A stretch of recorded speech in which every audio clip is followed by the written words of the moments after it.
Today is day 5 of maple tapping season, so I'm heading outside because today we are going to boil down all the sap that we've collected so far to make maple syrup.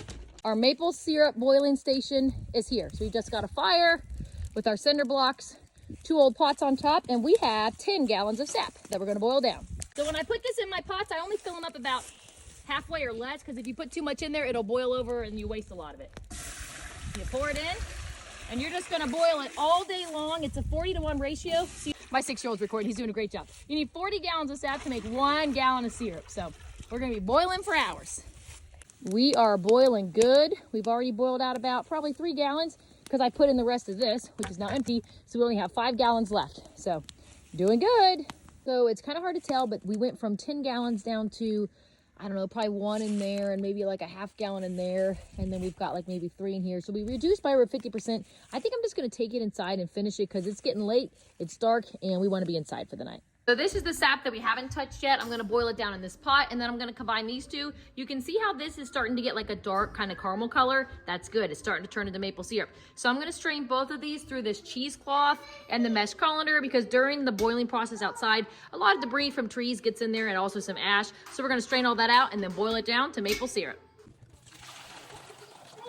So this is the difference. This is the sap that's already been boiling down and this is the fresh sap. See how different that is? And this is still very watery. It's nowhere near close to maple syrup, but that's the difference so far. We are making progress. Check this out. That's all we got left. Once we get it down to a really small amount in both of them, I'll combine them together. We are really making progress. This is how much I have left in this one, and this is how much I have left in this one, so I'm gonna go ahead and combine them. It's all in one pot, and we're looking good. Let's keep boiling it. We are getting really close, so I'm gonna go ahead and put in my thermometer, and I'll explain this real quick.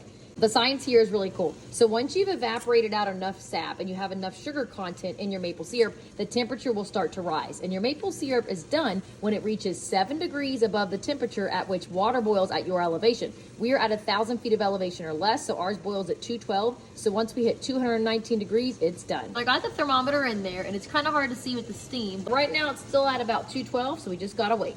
Okay, we're getting really close. I know it's hard to tell, but we are currently at 217 degrees. And it's done. Check this out. Let me pull it up so you can see it better. We are at 219 degrees. All right, let's put it in our jars.